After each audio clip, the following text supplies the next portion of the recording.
सी times न्यूज़ಗೆ ಸ್ವಾಗತ। इस मुल्क को जो हमने सजाया है ना, 2 लाख मुसलमान शहीद हुए थे। इस मुल्क को जब हमने बसाया ना, 51,500 उलमा शहीद हुए थे।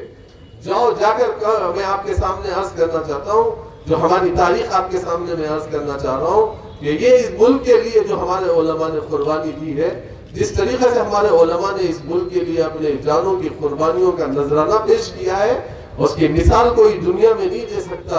बल्कि अपने घरों से निकले कफन लेकर, ऐसे नहीं निकले।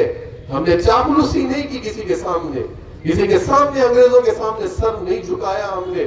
हमने माफी नहीं मांगी उन अंग्रेजों के सामने। जलते हुए लाशों को देखकर भी मुस्कुराकर अंगारों में कूदने वाले ये उलमा थे। इस मुल्क को हमने सजाया। आज जिस कुर्सी पर आप बैठे हो, वो हमारी मेहरबानी पर बैठे हो। अगर आज हमने कुर्बानियां ना दी होती तो आज गुलामी का तोख पहन कर तुम चूतियां उनकी सीधी करते हुए रहते। आज हमने ये बहुत बड़ी कुर्बानी इस मुल्क के लिए दी है, और हमसे हमारे औकाफ पर तुम्हारी नजरें, हमारे औकाफ पर तुम्हारी नजरें। जो कह रहा है अंग्रेज की बड़ी बड़ी किताबें उन्होंने मुसन्निफों ने लिखी है, अंग्रेजों ने बड़ी बड़ी किताबें, तुम्हारी लोगों ने किताबें लिखी है। ये इस हिंदुस्तान को जब अंग्रेज श्रीलंका पटना के अंदर पहुंचकर हजरत टीपू सुल्तान शहीद रहमतुल्लाहि तआला अलैह के लाश यानी उनकी शहादत पर खड़े होकर उसने ये ऐलान किया, आज हमारा हिंदुस्तान है, इससे पहले हिम्मत नहीं थी। आज अगर इस हिंदुस्तान को फख्र है तो वो मुसलमान से है। अगर आज हिंदुस्तान को फख्र है तो हमारे से है। जहां हमने अपनी लाशें झाड़ों में लगाई हुई थी, पिशावर से लेकर चांदनी चौक तक जितने दरख्त थे वहां उलमा की लाशें लगी थी। 7-7 दिन तक लाशों को नीचे नहीं उतारा गया था। वो कौन थे? हम थे। वो हमारी औरतें बेवा हुई, हमारे बच्चे यतीम हुए, हमारे जिस्मों को सूअर की चर्बियों में लिपेट कर तंदूरों में डाला गया। वो उलमा थे।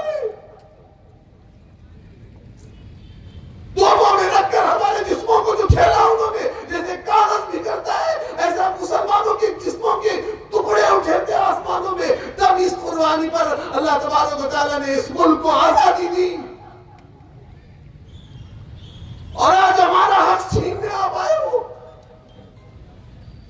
मैं हुकूमत से अर्ज करना चाह रहा हूं, जाओ शामली का मैदान गवाह है, जाओ आपको मैं कह रहा हूं बालाकोट का मैदान गवाह है, जाओ मुरादाबाद गवाह है, जाओ मीरठ गवाह है, जाओ अंबाला गवाह है, जाओ जितने भी जाकर आप, बल्कि मैं ये कहता हूं कश्मीर से लेकर कन्याकुमारी तक, बल्कि राजस्थान से लेकर आसाम तक की जमीन भी खोद लो, हमारी पुरखों की हड्डियां तुम्हें मिलेंगी।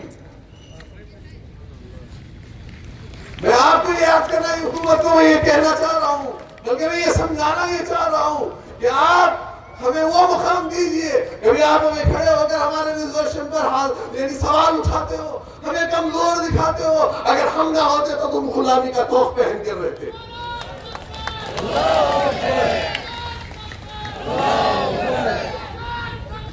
जिसे हमारे असलाफ ने, हमारे उलमा ने जैसी कुर्बानी, तारीख गवाह है, जैसी उन्होंने इस मुल्क की हिफाजत के लिए, जैसे दीन की हिफाजत, अपने हिंदुस्तान की हिफाजत के लिए उन्होंने अपने आप को अपने घरों से जैसे कफन लेकर निकले थे, इस काले कानून के लिए हम भी कफन लेकर निकलेंगे और हम भी अपनी जिंदगियों का नजराना पेश करेंगे। और जैसा चाहे हम अपने जेल भरने का है तो जेल भरेंगे, जो हमारा ऐलान होगा उस ऐलान पर आगे रहेंगे।